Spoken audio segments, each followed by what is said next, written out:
오늘부터는 에스겔서를 묵상하도록 하겠습니다.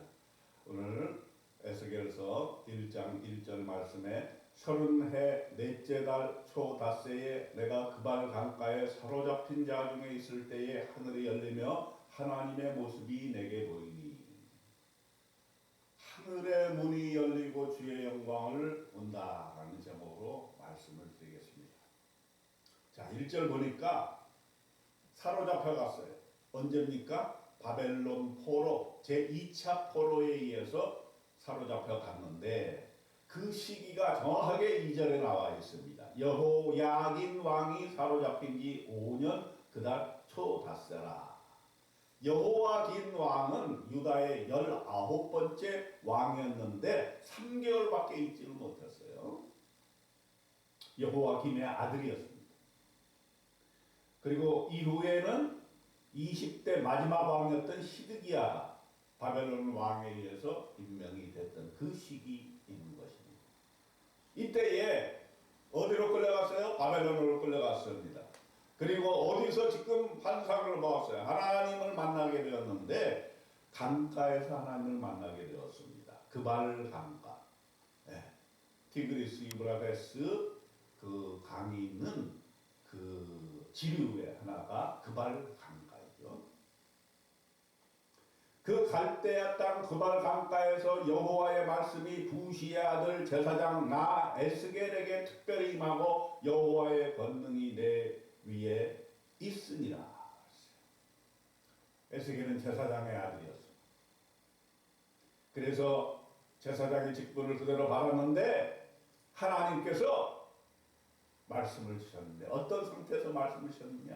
제사장이 유대 땅 예루살렘 땅에서 제사장이 직분을 감당을 해야 되는데 바벨론이 쳐들어와가지고 제사장과 모든 귀족들과 고관들을 다 바벨론을 끌고 갔죠. 이제 아무것도 할 수가 없었어.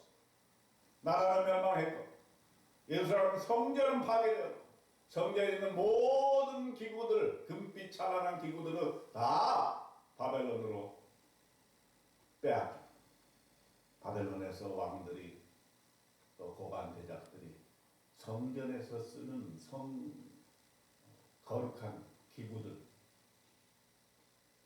그것으로 술잔을 대신했다 하는 것입니다.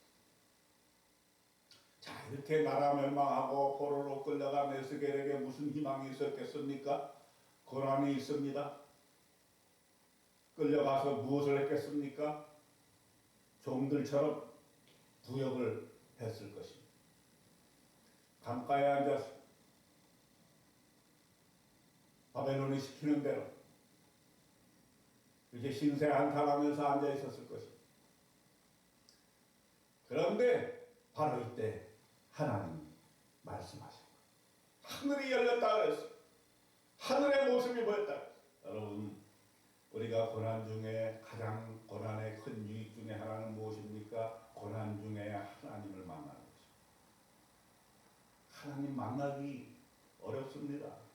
일이 잘 될 때 하나님 만나는 경우 극히 드뭅니다. 우리에게 질병의 고난이 왔을 때, 우리에게 죽을 고비가 왔을 때, 사업이 쫓다 망했을 때, 그럴 때, 가정에 문제가 있을 때, 부부간에 문제가 있을 때, 그럴 때 우리는 하나님을 만날 기회가 되는 것입니다. 그래서 고난은 어떻게 보면 영적으로 보면 하나님의 기회인 것입니다. 그렇기 때문에 우리는 고난을 극복하는 가장 중요한 열쇠 중에 하나, 그것은 하늘의 문이 열리고 우리가 하나님의 음성을 듣는 것입니다. 그것이 바로 에스겔이 경험했던 것입니다. 우리 모두가 경험하는 바인 것입니다. 여호와의 권능이 내 위에 임하였다 그랬습니다. 그 고난의 시절 하나님의 권능이 임하였다. 자, 이제 환상을 봅니다. 여러분 평상시에 환상을 볼 수 있나요? 아닙니다. 고난 중에 어려울 때, 몸이 아플 때 하늘이 열리고 환상을 볼 수 있습니다. 4절에 보니까 내가 보니 북쪽에서부터 폭풍과 큰 구름이 오는데 그 속에서 불이 번쩍번쩍하여 빛이 그 사방에 비치며 그 불 가운데 당 쇠 같은 것이 나타나 보이고 5절 그 속에서 내 생물의 형상이 나타나는데 그들의 모양이 이러하니 그들에게 사람의 형상이 있다가 6절에 그들에게 각각 네 얼굴과 네 날개가 있고 그들의 다리는 곧은 다리요 그들의 발바닥은 송아지 발바닥 같고 광맹우리 같이 빛나며 그 사방 날개 밑에는 각각 사람의 손이 있더라. 그 네 생물의 얼굴과 날개가 이러하니 9절에 날개는 다 서로 영하였으며 갈 때는 돌이키지 아니하고 일제히 앞으로 곧게 행하며 10절에 그 얼굴들의 모양은 넷의 앞은 사람의 얼굴이요 넷의 얼굴은 오른쪽은 사자의 얼굴이요 넷의 왼쪽은 소의 얼굴이요 넷의 뒤는 독수리 얼굴이니. 야 여러분 환상을 봤는데 우리가 읽으면 무슨 소리인지를 몰라요. 아마도 예수님도 처음에는 이게 무슨 환상인지 참 이상한 현상. 하늘의 문이 열리고 권능을 입고 환상을 보는데 그 환상에 사람의 얼굴 같은 것이 있고 사자와 소와 독수리의 얼굴이 있는 동서남북으로 네 가지 모습이 있는 존재를 보게 되었다. 자, 그래서 이 에스겔과 같은 이런 문학을 묵시문학이라 해요. 묵시문학. 에스겔, 또 요한계시록, 또 이사야에도 이런 조금씩 들어가 있어. 자, 그러면은 우리가 이런 것을 이해하려고 할 때, 해석하려고 할 때 여러 가지 억식들이 많습니다. 뭐 사람의 얼굴은 뭐고 사자의 얼굴은 뭐고 소의 얼굴은 뭐고 독수리의 얼굴은 뭐다 이렇게 이야기들을 많이 합니다. 그렇게 이제 막 자기 마음대로 해석을 하다가 어떻게 돼요? 이단에 빠집니다. 우리가 묵시문학을 해석할 때는 핵심을 잡아요. 핵심. 이 저자가 무엇을 얘기하려고 하는가 하는 거죠. 에스겔 1장의 지금 핵심은 뭐냐? 하나님을 만났다는 거예요. 하나님을 만났는데 그 하나님의 형상이 인간의 언어는 도저히 이해할 수 없는, 말할 수 없는, 표현할 수 없는 그것이었다는 거예요. 그래서 사람, 사자, 소, 독수리 이런 표현을 한 것입니다. 그것은 뭐냐? 하나님은 여러 가지 모습을 가지고 있다. 사람과도 같은 형상을 가지고 있고 사자와 같이 왕, 동물의 왕, 사자처럼 또 소처럼 충성된 독수리, 날짐승 중에 최고의 독수리. 이게 인간의 언어로 표현합니다. 이러한 요소들이 다 하나님의 형상 속에 들어있다라고 하는 것을 지금 에스겔은 얘기하고 있는 것입니다. 또 뭐라 그랬습니까? 바퀴요, 바퀴. 바퀴의 환상을 보았어요. 11절에 보면 그 얼굴은 그러하며 그 날개는 드러펴서 각기 두 시서로 연하였고 그 또 둘은 몸을 가렸으며 12절에 보세요. 영이 어떤 쪽으로 가면 그 생물도 그대로 가되 돌이키지 아니하고 일제히 앞으로 굳게 행하였다.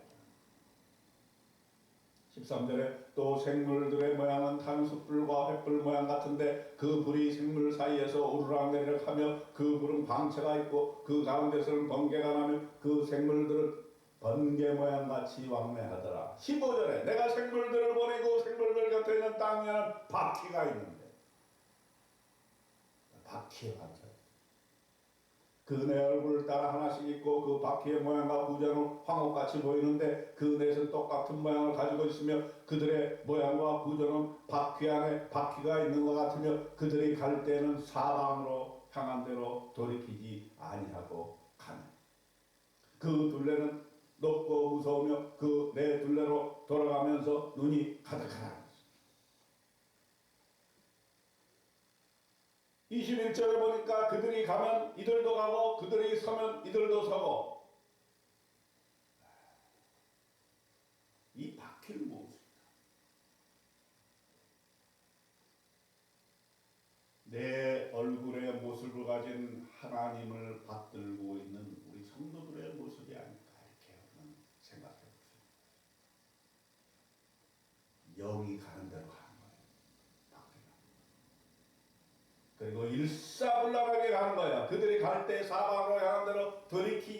않고 간다고 했어요.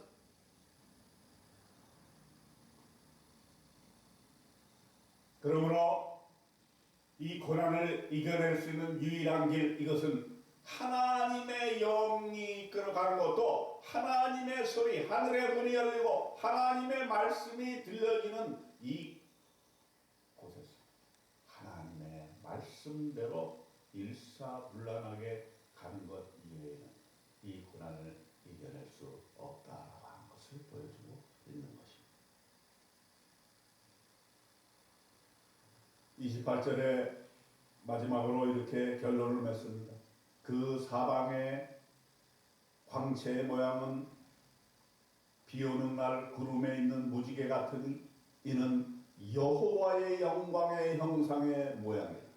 내가 엎드려 말씀하시는 이의 음성을 들으리라. 여호와의 영광의 형상의 모양을 하늘의 문이 열리고 에스겔이 보고 또 소명을 받게 되는 것입니다. 내가 할 일, 나라는 멸망했고 모든 고관 대작들은 끌려왔고 제사장들도 끌려왔고 이제 그 발간 땅에 내가 할 수 있는 아무 일도 없는 것 같았지만 하나님께서 하늘의 문을 여시고 말씀을 주셔서 나에게 이제 이 백성들을 위해서 이 나라를 위해서 해야 될 일이 무엇인가 하나님의 말씀을 듣고 그대로 순종하라 하는 그러한 에스겔의 소명을 1장에서 우리는 볼 수 있습니다. 여러분 혹시 고난 중에 있습니까? 에스겔처럼 고난의 와중에도 하늘의 문이 열리는 것을 봐야 돼요. 하늘의 문을 열고 하나님의 형상을 바라보고 환상을 바라봐야 돼요. 하나님께서 말씀하시는 소리를 들어야 돼요. 바로 그것, 하나님의 말씀이 우리 안에 있지 않습니다. 오직 말씀으로 고난을 이겨낼 수밖에 없는 것입니다. 고난을 이기는 가장 강력한 무기, 가장 강력한 힘은 바로 하나님의 말씀으로부터 온다는 사실을 깨닫고 오늘 새벽에도 하늘의 문을 열어줬지 하나님의 말씀을 있는 그대로 받아들이고 순종하여 이 고난을 끝까지 마침내 이겨낸 저와 여러분 되시기를 주님의 이름으로 축원드립니다. 아멘. 아멘.